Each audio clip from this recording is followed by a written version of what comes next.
जय हिंद दोस्तों, मैं सीए सुमित शर्मा स्वागत करता हूं हमारे यूट्यूब चैनल पर। दोस्तों, इस वीडियो में हम डिस्कस करने वाले हैं पीएफ का जो कंट्रीब्यूशन करते हैं हम, उसके ऊपर भी अब आपको टैक्स देना पड़ेगा।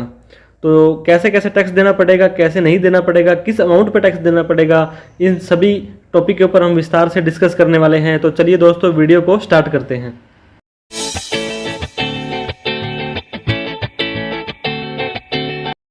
तो दोस्तों, जो सैलरी एम्प्लॉयड पर्सन होते हैं, जो अपनी सैलरी से कुछ हिस्सा जो है प्रोविडेंट फंड के अंदर जो है कंट्रीब्यूट करते हैं, वो पहले क्या होता था दोस्तों, एग्जम्प्ट होता था वो सेक्शन 10, 11 और 10, 12 के अंदर। और जो प्रोविडेंट फंड जो पीएफ का जो पैसा होता है दोस्तों, वो ई एग्जम्प्ट एग्जम्प्ट एग्जम्प्ट के मेथड पर काम करता है। मतलब जितना पैसा आप उसके अंदर डालेंगे, कंट्रीब्यूट करेंगे, वो आपका एटीसी के अंदर एक सर्टेन लिमिट के अंदर एग्जम्प्ट होता है। उसके ऊपर जो पहले आप कमाई करते थे, उसका जो ब्याज मिलेगा आपको, वो भी एग्जम्प्ट होता था, और उसकी मैच्योरिटी होती थी, वो भी एग्जम्प्ट होता था। अब ये दोनों चीज़ें तो एग्जम्प्ट है, लेकिन दोस्तों जो उसका इंटरेस्ट कमाएंगे आप उसके कंट्रीब्यूशन के ऊपर, उसके ऊपर टैक्स लगा दिया है गवर्नमेंट ने। तो पहले क्या होता था दोस्तों, और अभी क्या होता है कि कंट्रीब्यूशन जो है प्रोविडेंट फंड के अंदर एम्प्लॉई अपनी मर्जी से कितना भी कर सकता है। तो इस वीडियो में दोस्तों हम ये डिस्कस करने वाले हैं कि बजट 2021 के बाद में माननीय वित्त मंत्री ने जो हम प्रोविडेंट फंड के ऊपर जो कंट्रीब्यूशन करते हैं, जो हमारा योगदान होता है एम्प्लॉई का, वो 2.5 लाख रुपए से अगर ज़्यादा हो जाता है, तो उस ज़्यादा वाली अमाउंट के ऊपर जितना भी आपको ब्याज मिलेगा वो आपकी इनकम में जुड़ जाएगा। 2.5 लाख रुपए से ज़्यादा का जितना भी आप कंट्रीब्यूशन करेंगे, 1/4/2021 के बाद किया गया कंट्रीब्यूशन है दोस्तों 2.5 लाख रुपए से ज़्यादा, तो 2.5 लाख रुपए तक का कंट्रीब्यूशन के ऊपर जो भी ब्याज मिलेगा वो अभी भी एग्जम्प्ट है। उसके ऊपर आपको किसी भी तरह का टैक्स नहीं देना पड़ता है। और जो ये सेक्शन है दोस्तों, वो एप्लीकेबल होगा एम्प्लॉय प्रोविडेंट फंड और general provident fund, EPF GPF, ये दोनों के ऊपर जो भी कंट्रीब्यूशन करेंगे उसके ऊपर ये लागू हो जाएगा। किस लिए ये सेक्शन लाया गया दोस्तों कि एक्सेस एग्जम्प्टेड इनकम, पहले क्या होता था, इसके अंदर कितनी भी अमाउंट का कंट्रीब्यूशन जो है कर्मचारी कर सकता था। 50% तक भी अगर वो कंट्रीब्यूशन करता है तो उसको लगभग 8% के हिसाब से जो रिटर्न मिलती है उस कंट्रीब्यूशन के ऊपर, वो सारी की सारी एग्जम्प्ट थी। एक तो उसको इंटरेस्ट 8% मिल गया, जो कि एफडी से भी ज़्यादा है, काफ़ी अच्छा रिटर्न है, प्लस में वो सारा का सारा एग्जम्प्ट है।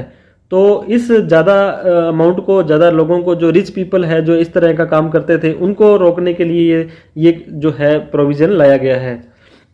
अब इस चीज़ को मैं एक छोटे से एग्जाम्पल के माध्यम से समझाना चाहूँगा दोस्तों आपको। ऐसा कोई व्यक्ति जिसकी इनकम 5 लाख रुपए है और जो मिनिमम कंट्रीब्यूशन करना होता है पीएफ के अंदर वो 12% होता है, तो 12%, 5 लाख रुपए का 12% 60,000 रुपये उस व्यक्ति ने पीएफ के अंदर कंट्रीब्यूशन कर दिया है। और जैसे आपको पता है कि 2.5 लाख रुपए तक का कंट्रीब्यूशन के ऊपर जो भी इनकम होगी वो टैक्स फ्री होगी। तो 60,000 रुपये 2.5 लाख रुपए से कम है, तो 60,000 रुपये के ऊपर हम मानते हैं, एग्जाम्पल लेते हैं कि 8% के हिसाब से आपको टैक्स उसके ऊपर जो है रिटर्न मिलेगी, इनकम मिलेगी।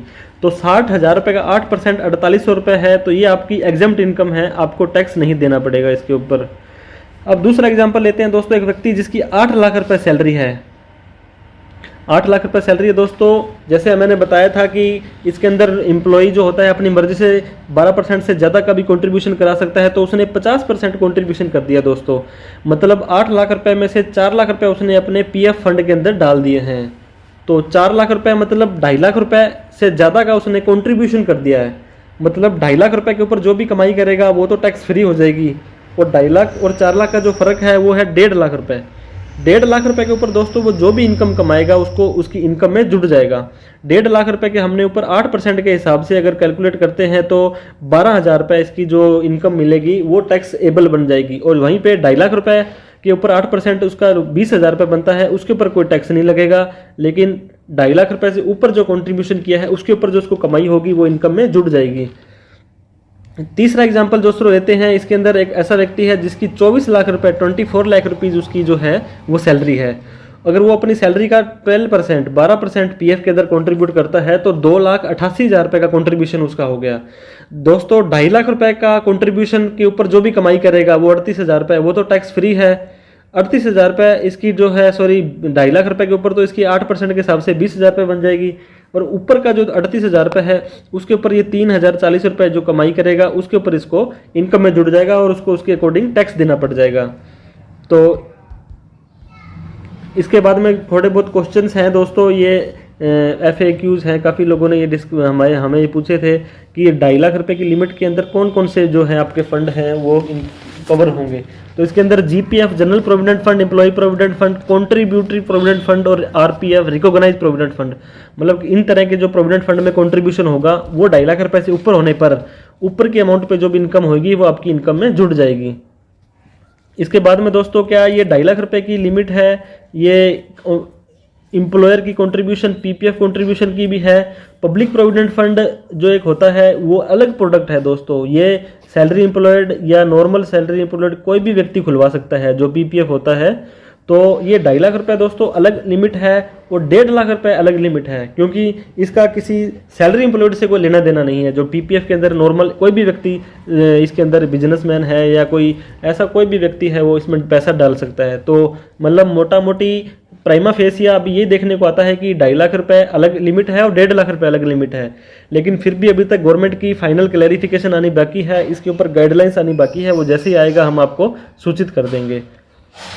कंट्रीब्यूशन जो 2.5 लाख रुपए है इसके अंदर वॉलंटरी प्रोविडेंट फंड कंट्रीब्यूशन है या किस किस तरह के हैं दोस्तों। इसके अंदर स्टैट्यूटरी रिक्वायरमेंट है जो मिनिमम 12% होती है वो भी इंक्लूड है, जैसे हमने एग्जांपल में बताया था 24 लाख रुपए का 12% ज़्यादा हो जाता है, और वॉलंटरी जो अपनी मर्जी से करते हैं, दोनों को मिला के अगर 2.5 लाख रुपए से ज़्यादा चला जाता है आपका तो उसके ऊपर वाली जो इसका कंट्रीब्यूशन होगा उसके ऊपर की कमाई पर आपको ब्याज देना पड़ जाएगा। इसके बाद में इसके ऊपर टैक्स कैसे लगेगा दोस्तों। नॉर्मल तो अभी देखा जाता है कि जो आपको ये PF के ऊपर ब्याज देगा वही TDS काट लेगा और बाकी अमाउंट जो रहेगी आपकी वो री इन्वेस्ट मानी जाएगी, और इसके ऊपर भी क्लैरिफिकेशन आनी अभी बाकी है। तो और ये था कि प्रीवियस बैलेंस है जो PF का हमारा पहले बैलेंस पड़ा है, इतने सालों से हम कंट्रीब्यूशन कर रहे हैं, क्या उसके ब्याज पर भी टैक्स लग जाएगा। तो दोस्तों उसके ऊपर हमें टैक्स नहीं देना पड़ेगा। जो फाइनेंशियल ईयर 21-22 अभी जो 21-22 साल चालू होगा उसके अंदर जो कंट्रीब्यूशन करोगे और जो 2.5 लाख से ऊपर का कंट्रीब्यूशन होगा सिर्फ और सिर्फ उसी के ऊपर ही आपको जो है इनकम टैक्स देना पड़ेगा। इसके बाद में इंटरेस्ट ऑन इंटरेस्ट, जैसे मान लो 2.5 लाख से ऊपर की जो अमाउंट है उसके ऊपर जो आपने कमाई की वो कमाई री इन्वेस्ट हो जाएगी, तो क्या उसके ऊपर भी आपको इनकम टैक्स देना पड़ेगा। जैसे मान लो दोस्तों 2.5 लाख आपने 4 लाख रुपए का इन्वेस्टमेंट कर दिया है, कंट्रीब्यूट कर दिया है, अब 4 लाख में 2.5 लाख रुपए तो माफ है, 1.5 लाख रुपए के ऊपर टैक्स लगेगा। तो 2.5 लाख रुपए के 20,000 रुपए पे तो टैक्स नहीं लगेगा, लेकिन ये आपका इंटरेस्ट भी तो उसके अंदर जुड़ रहा है, और जो 1.5 लाख रुपए है वो आपके जो है एक्सेस अमाउंट है इसके ब्याज पर आपको इनकम में जुड़ जाएगी। और इसके लिए फाइनल क्लैरिटी आनी बाकी है कि इनका ये ट्रीटमेंट कैसे करते हैं। अकॉर्डिंग टू मी तो ये 2 अलग अलग फंड बनाने वाले हैं, जिसके अंदर की एक जो 2.5 लाख से ऊपर वाली अमाउंट को रखेंगे और एक दूसरी अमाउंट को रखेंगे।